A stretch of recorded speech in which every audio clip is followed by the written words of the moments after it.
நினைவுகூருதலின் தியானங்கள். அறிமுகம். Pastor Charles these Russell அவர்களினால் நமது ஆண்டவருடைய மரணத்திற்கான நினைவுகூருதல் பற்றி எழுதப்பட்ட பாடங்கள் அடங்கின தொகுதி. முகவுரை. இயேசு கிறிஸ்துவின் மரணம் மற்றும் உயிர்த்தெழுதல் குறித்த இந்த ஆய்வை தவிர வேறு எந்த ஆய்வும் உண்மையான கிறிஸ்தவனுடைய இருதயத்தை தொடுகிறதா இராது. இயேசுவின் தலை மற்றும் பாதங்களை மரியாள் அபிஷேகிப்பது துவங்கி கல்லறையில் இருந்துள்ள நமது கர்த்தருடைய உயிர்த்தெழுதல் வரையிலான சம்பவங்களை உள்ளடக்கினதான வசந்த காலத்தின் அந்த வாரத்தை நினைவுகூருதல் காலப்பகுதியை பார்க்கிலும் வேறு எந்த காலப்பகுதியும் அதிகமான பயபக்தியுடன் கைக்கொள்ளப்படுவதில்லை.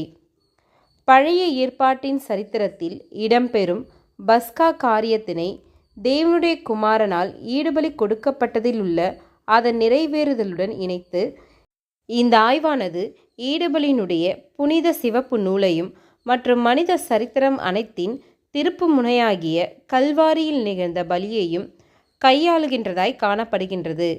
இப்புத்தகமானது பெரிதும் துதி சாற்றுவதற்கு ஏதுவாக இருப்பினும் இப்புத்தகத்தினுடைய பாடங்களானது ஈடுபலி மற்றும் பாவ நிவாரண பலி தொடர்புடையதான ஆய்வு கட்டுரைகளையும் கூட உள்ளடக்க பெற்றுள்ளது. அப்பம் மற்றும் திராட்சப்பழ ரசம் என்னும் அடையாளங்களில் பங்கெடுப்பதன் மூலம் மாத்திரமல்லாமல் சரித்திரத்தின் அந்த உச்சகட்ட சம்பவங்கள் அடங்கின வாரத்தையும் அவ்வாரம் மாபெரும் பலியுடன் நிறைவு பெற்றதையும் பயபக்தியுடன் கருத்தூன்றை பார்ப்பதற்கென்று இந்த ஆசரிப்புக்கு முந்தின பல வாரங்களை செலவழிப்பதன் மூலமும் அநேக வேதத்தின் மாணாக்கர்கள் இந்நிகழ்வை நினைவு கூர்ந்து ஆசரிக்கின்றனர். பாஸ்டர் சார்லஸ் தேஸ் ரசல் அவர்களின் சுமார் 40 ஆண்டுகள் காலமான ஊழியத்தில் வருஷத்தினுடைய இந்த ஒரு காலகட்டத்தில் தனது வாசகர்கள் அவர்களது ஆவிக்குரிய ஆயத்தமாக்குதலின் விஷயத்தில் உதவத்தக்கதாக பல கட்டுரைகளை எழுதியுள்ளார். அந்த கட்டுரைகளை ஒன்று சேர தொகுத்து வழங்குவதே நினைவு கூறுதலின் தியானங்கள் என்னும் இப்புத்தகத்தினுடைய நோக்கமாக இருக்கிறது. இந்த ஒரு தொகுதியின் கட்டுரைகளானது இத்தலைப்பை குறித்து பாஸ்டர் ரசல் அவர்களால் எழுதப்பட்டுள்ளதான பெரும்பாலான வார்த்தைகளை உள்ளடக்கியுள்ளது.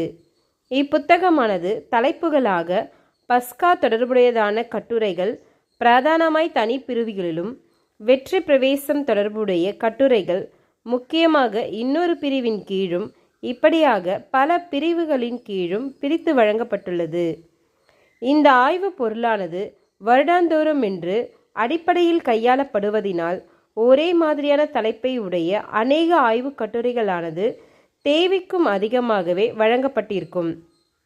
அநேகமாக இந்த தொகுதியினை பயன்படுத்துவதில் உள்ள மிகுந்த நன்மை என்னவெனில் ஒவ்வொரு உட்பிரிவிலுமிருந்து கட்டுரையை தேர்ந்தெடுப்பதாகும் மற்றும் இப்படியாக மாபெரும் உச்சகட்டமாகிய இயேசுவின் மரணம் மற்றும் உயிர்த்தெழுதல் வரையிலான சம்பவங்களை அது நிறைவேறின துல்லியமாக காலத்தோடு குறிப்பிடும் விதத்திலும் அமைந்திருக்கும்.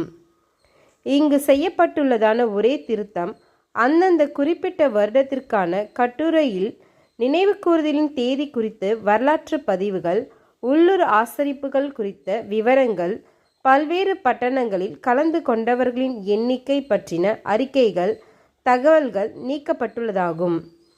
மிகவும் நன்மை பயக்குகின்ற ஆவிக்குரிய நினைவுகூர்தல் காலப்பகுதிக்காக ஆயத்தமாகும் விஷயத்தில் கிறிஸ்துவுக்குள்ளான சகோதரர்களுக்கு உதவியாக இருக்கும் என்ற உண்மையான நம்பிக்கையில் இப்புத்தகமானது வெளியிடப்படுகிறது.